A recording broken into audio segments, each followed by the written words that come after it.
Salam jumpa sahabat wanita, apa kabar? Saya berharap kabar baik dan penuh sukacita menjadi bagian dari kebahagiaan Anda hari ini. Terima kasih kepada Anda sahabat wanita yang sudah menanggapi acara ini. Terima kasih untuk semua masukan dan usulan yang diberikan. Hari ini saya Anneke hadir lagi di ruang dengar Anda. Saya masih ingin berbagi pengetahuan penting berkaitan dengan kesehatan kita. Pengetahuan tentang kanker payudara akan kita dengar bersama di bagian pertama acara ini. Di bagian kedua nanti, Ibu Lilis Gantari akan berbagi pelajaran rohani dengan topik kedekatan yang menghasilkan ketenangan. Selamat mengikuti.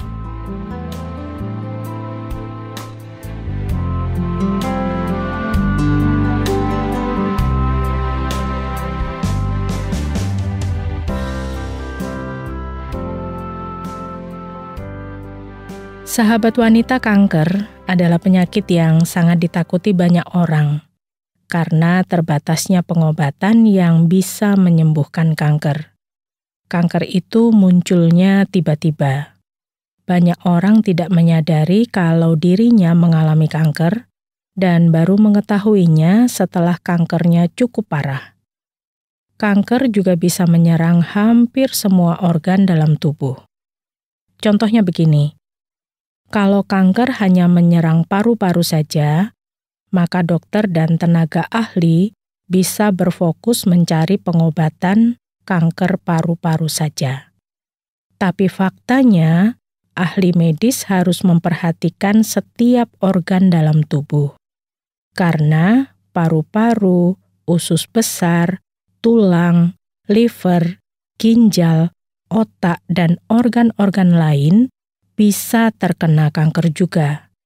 Selain itu, masing-masing organ tubuh bisa terserang kanker dengan jenis yang berbeda dan membutuhkan pengobatan yang berbeda juga. Jadi kanker itu penyakit yang sulit dipahami maupun diobati.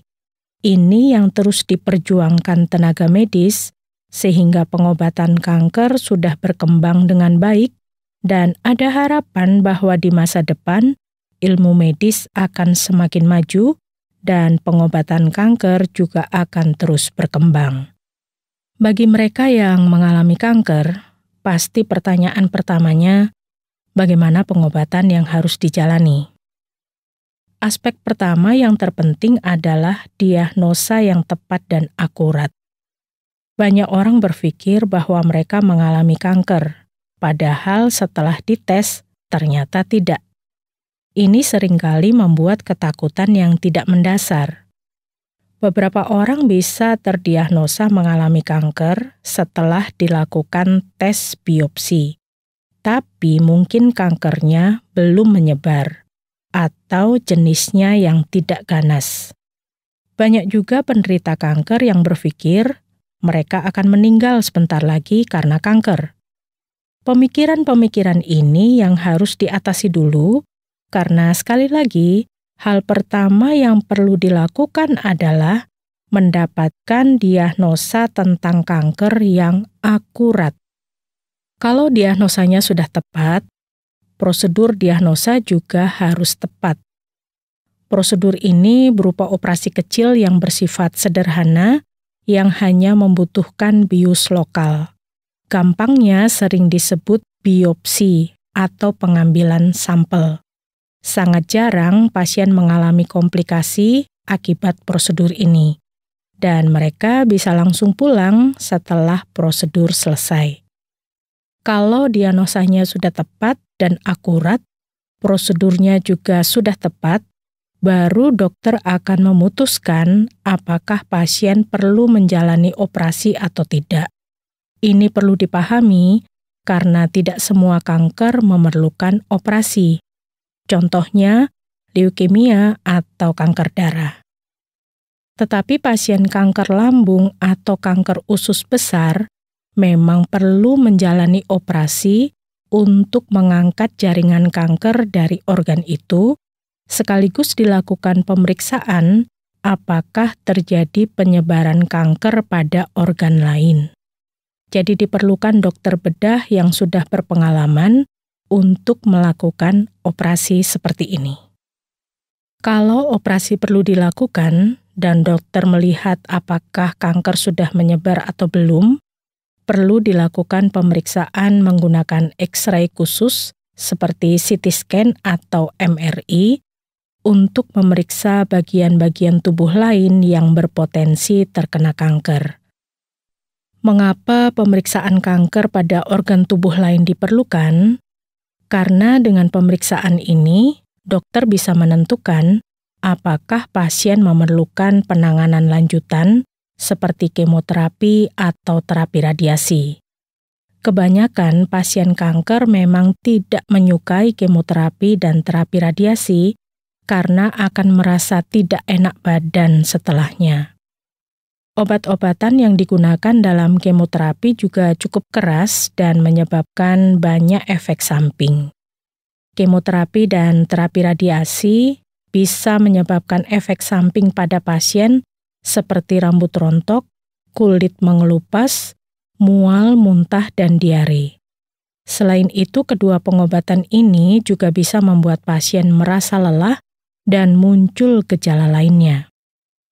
Tapi para dokter sudah menemukan cara untuk mengurangi efek samping yang muncul akibat pengobatan ini. Ada obat yang bisa dikonsumsi untuk mengatasi efek samping ini. Obat-obat baru juga sedang dikembangkan. Pertanyaannya, apakah semua orang bisa sembuh dari kanker? Memang tidak. Ada kisah dari Ibu Ona, wanita berusia 35 tahun. Sebelumnya, ia belum pernah sakit parah sampai harus dirawat di rumah sakit. Suatu hari ketika dia sedang berpakaian, dia mendengar sebuah program radio yang membahas tentang kanker payudara pada wanita. Siaran radio itu mengatakan bahwa penting bagi wanita untuk melakukan pemeriksaan pada payudaranya untuk memastikan tidak ada benjolan, yang bisa jadi itu merupakan tanda awal dari kanker payudara. Ibu Ona memutuskan melakukan hal itu dan dia memeriksa payudaranya sendiri. Sepertinya memang ada benjolan. Dokter segera menjadi tujuan pertamanya.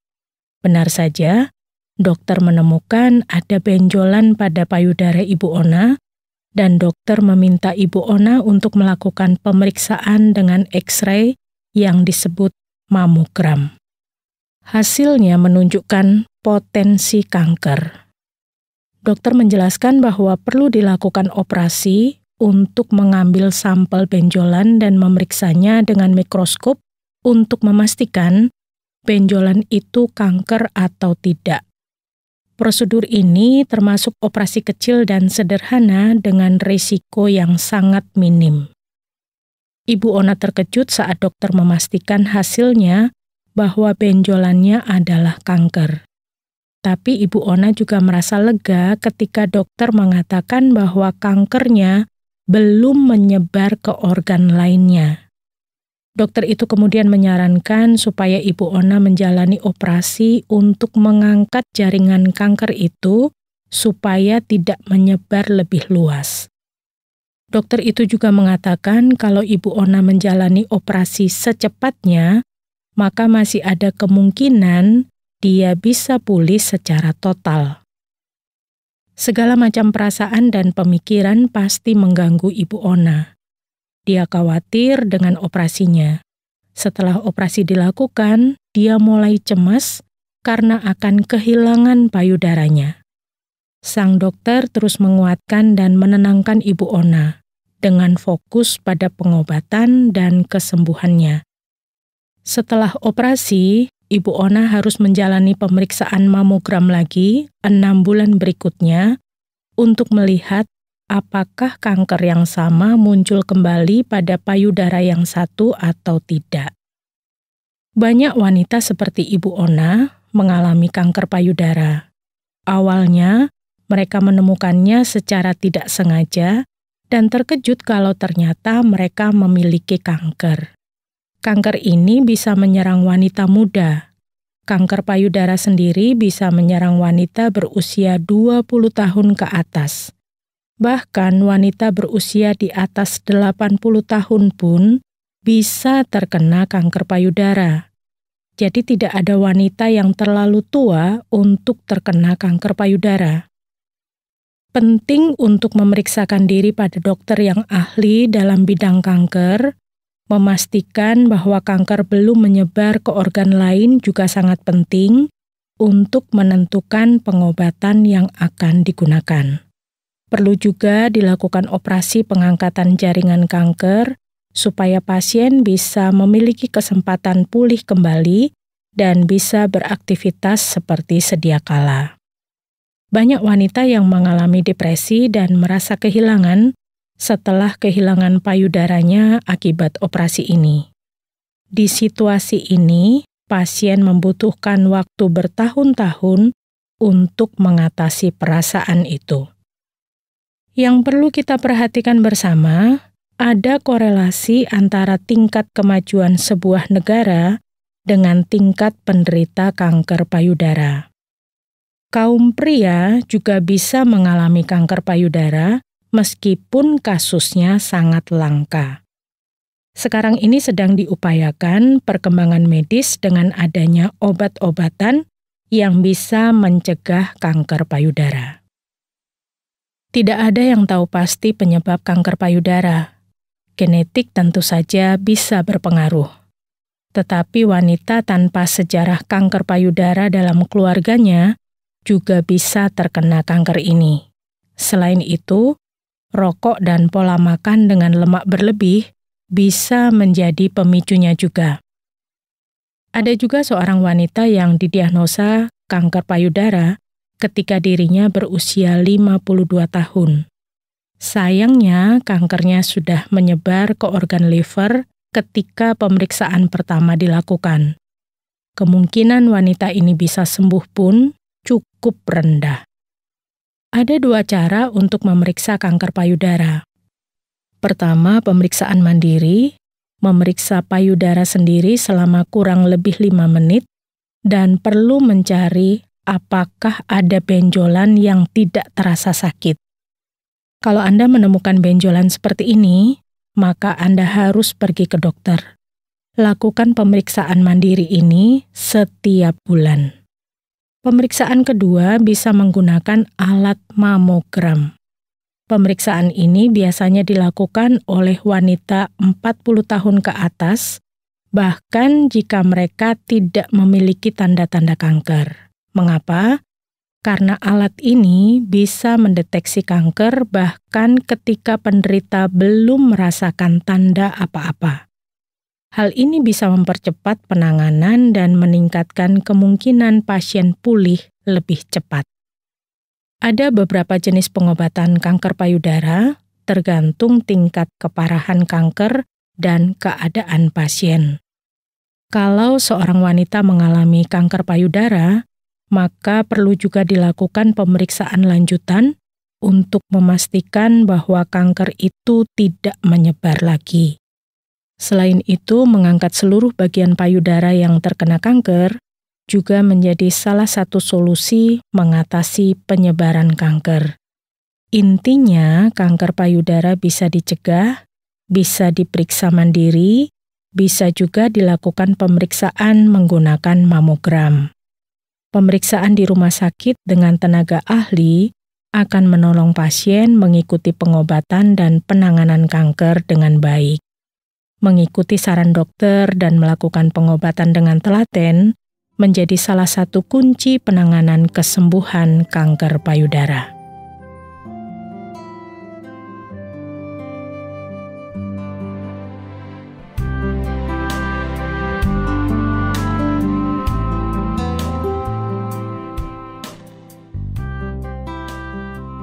Sahabat wanita, saya berharap kita terbebas dari kanker payudara. Kalaupun Anda mengalaminya, mari terus semangat menjalani pengobatan untuk kesembuhan Anda. Sesaat lagi Ibu Lilis Gantari akan berbagi pelajaran rohani tentang kedekatan yang menghasilkan ketenangan. Setelah sebuah lagu berikut ini, mari simak bersama.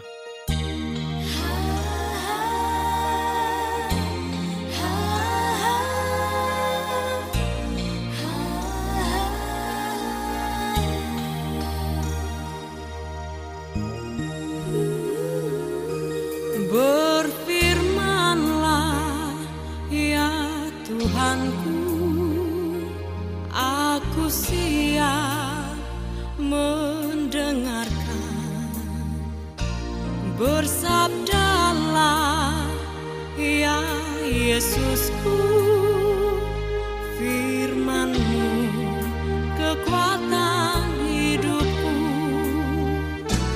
Berfirmanlah, ya Tuhanku, aku siap mendengarkan.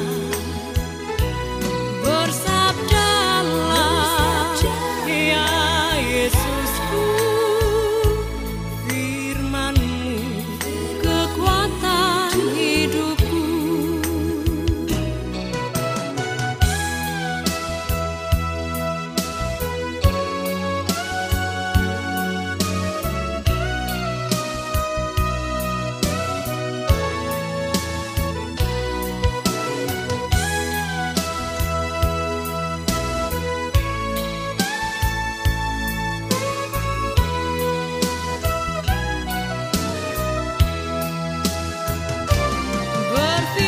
Berfirmanlah, ya Tuhanku,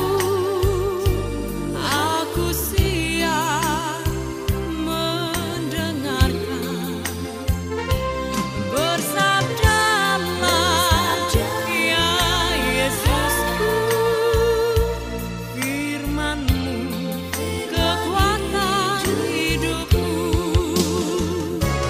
Berfirmanlah, ya Tuhanku, aku siap mendengarkan.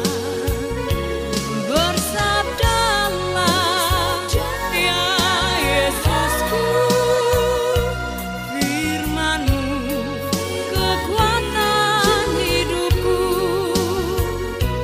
Firman-Mu kekuatan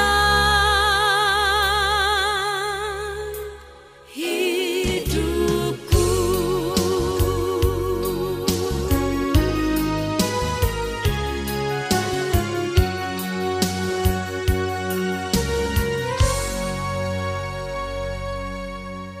Sahabat, ketenangan hidup adalah dambaan setiap orang di dunia ini. Ketenangan hidup berarti tidak ada ketakutan, tidak ada kekhawatiran, kecemasan, konflik, dan lain sebagainya. Untuk mencari ketenangan, biasanya orang pergi ke tempat yang sepi, tenang, dan damai seperti daerah pegunungan yang sejuk. Tenang atau daerah pantai yang air lautnya tenang, dan lain sebagainya. Oleh sebab itu, banyak orang membangun villa atau tempat berlibur di pegunungan atau di pantai. Tujuannya ialah, pada saat tinggal di villa, orang itu akan memperoleh ketenangan hidup, jauh dari hiruk-pikuk dan kebisingan. Kadangkala, orang ingin meninggalkan semua kesibukan dan semua keramaian, menuju tempat yang sepi dan sunyi untuk mendapatkan ketenangan. Tempat yang sunyi dan sepi memang kadang bisa memberikan ketenangan batin, meskipun hanya sementara. Namun terkadang, tempat yang sunyi juga tidak bisa memberi ketenangan batin sedikit pun. Banyak orang yang mencari ketenangan di tempat sunyi malah mendapatkan kegelisahan dan ketidaktenangan batin yang jauh lebih dalam. Oleh sebab itu, akhirnya orang itu malah lari kepada obat-obatan untuk menenangkan batinnya. Sahabat, kita tahu ada banyak hal dan kejadian yang membuat hidup kita tidak tenang. Banyak hal dalam hidup ini yang menyebabkan batin kita gelisah. Suami dan anak bisa membuat hidup kita tidak tenang. Bagaimana kita bisa tenang bila suami terus meneror kita atau mencaci maki kita dengan kata-kata dan perlakuan yang kasar? Bagaimana kita bisa hidup tenang bila anak-anak selalu membuat masalah di sekolah dan di rumah? Teman dan lingkungan juga bisa menyebabkan hati kita gelisah sepanjang hari. Bagaimana hati kita tidak gelisah bila teman atau tetangga selalu memusuhi dan membenci kita?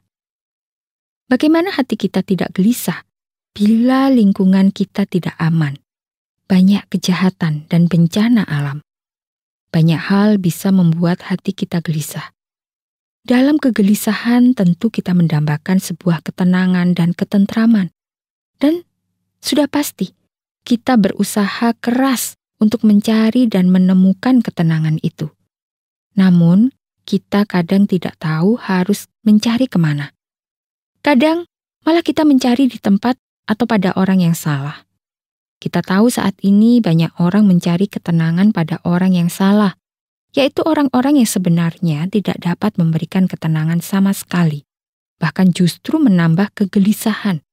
Dan banyak orang mencari ketenangan di tempat yang salah, yaitu tempat yang justru menjerumuskan orang pada kehancuran dan penderitaan. Jadi, di mana kita bisa memperoleh ketenangan? Siapa yang bisa memberi ketenangan batin kita? Sahabat, dalam kitab Mazmur pasal yang ke-62 ayat pertama dan kedua, dan ayat yang ke-5 sampai 7, Raja Daud mengatakan, "Hanya dekat Allah saja aku tenang, daripadanya lah keselamatanku. Hanya dialah gunung batuku dan keselamatanku, kota bentengku, aku tidak akan goyah. Hanya pada Allah saja kiranya aku tenang, sebab daripadanya lah harapanku. Hanya dialah gunung batuku dan keselamatanku, aku tidak akan goyah. Pada Allah ada keselamatanku dan kemuliaanku. Gunung batu kekuatanku, tempat perlindunganku ialah Allah." Apa yang dikatakan Raja Daud ini bukan hanya sekedar kata-kata, karena dalam kehidupan Raja Daud, ia banyak sekali mengalami kegelisahan. Ia dibenci dan dikejar-kejar oleh Raja Saul. Bahkan Raja Saul ingin membunuh Daud. Dan Daud tahu tentang rencana Saul itu. Mari kita membaca kisah Daud yang sedang dikejar-kejar oleh Raja Saul. Tetapi roh jahat yang daripada Tuhan hinggap pada Saul ketika ia duduk di rumahnya dengan tombaknya di tangannya dan Daud sedang main kecapi. Lalu Saul berikhtiar menancapkan Daud ke dinding dengan tombaknya. Tetapi Daud mengelakkan tikaman Saul, sehingga Saul mengenai dinding dengan tombak itu. Sesudah itu Daud melarikan diri dan luputlah ia pada malam itu. Kemudian Saul mengirim orang-orang suruhan ke rumah Daud untuk mengamat-amatinya dan untuk membunuh dia pada waktu pagi. Tetapi Michal, istri Daud, memberitahukan Daud demikian. "Jika engkau tidak dapat meluputkan dirimu malam ini, maka besok engkau akan dibunuh." Lalu Michal menurunkan Daud dari jendela. Ia pergi melarikan diri dan luputlah ia. Lalu Saul mengirim orang-orang suruhan untuk mengambil Daud. Tetapi perempuan itu berkata, "Ia sakit." Sesudah itu Saul mengirim orang-orang suruhan itu untuk melihat Daud. Katanya, "Bawalah dia di atas tempat tidur itu kemari, supaya ia dibunuh."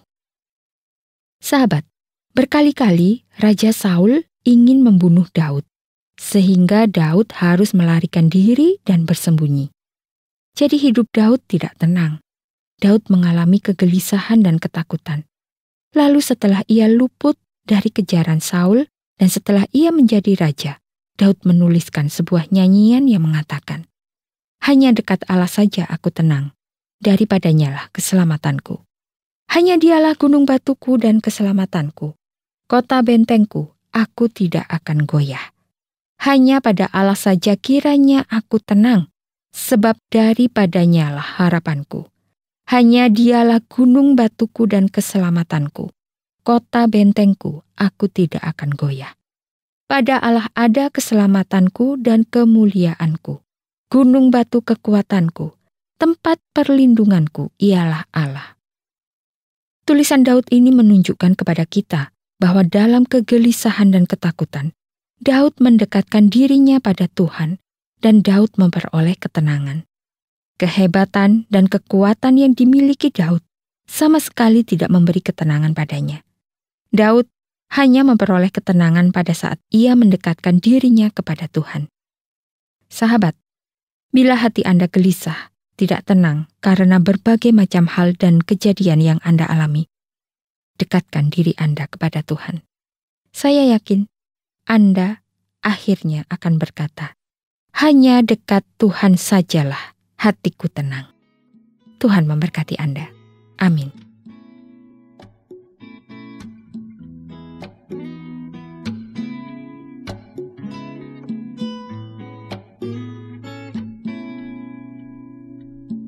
Setiap waktu di hidupku, aku ingin selalu bersamamu,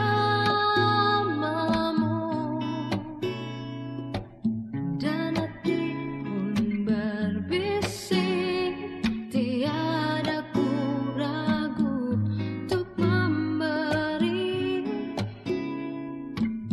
seluruh hidup ini. Oh, coba mengerti rindu hati, kala batinku menyebut namamu,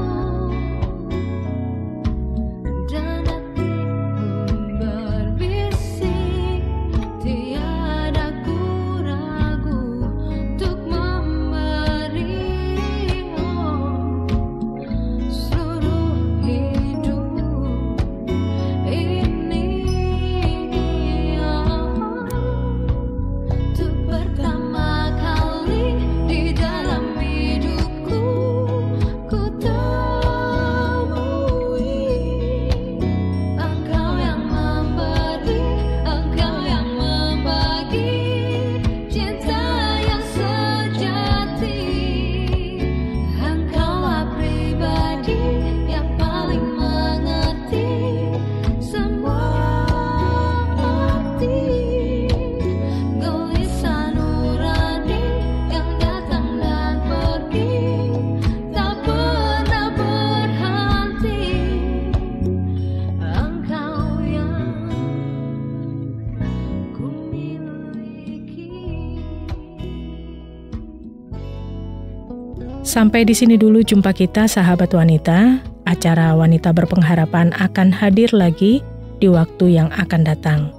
Mari nikmati semua informasi baru yang akan selalu kami bagikan untuk Anda. Kalaupun Anda punya pertanyaan, mau menanggapi acara ini, atau ingin berbagi pengalaman hidup, silakan kirimkan kepada kami, Wanita Berpengharapan, bisa melalui SMS atau WhatsApp di nomor 081 333 777 386. Sekali lagi di nomor 081 333 777 386. Saya Ana kumohon diri, sampai jumpa. Engkau yang memberi, Engkau yang membagi cinta yang sejati.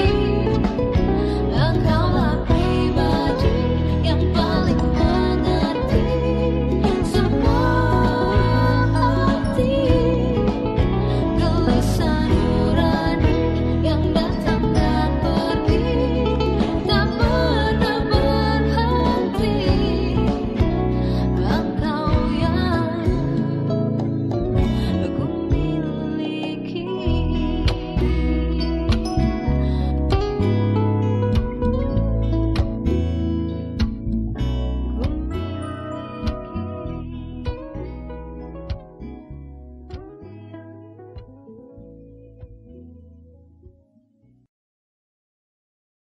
Terima kasih Anda sudah mengikuti program kami. Jika Anda diberkati, jangan lupa like, komen, dan share supaya Anda tidak ketinggalan setiap program terbaru kami. Jangan lupa juga untuk subscribe channelnya dan nyalakan loncengnya. Jika Anda ingin mendukung pelayanan kami, bisa melalui rekening kami berikut ini atau menghubungi kami di sini.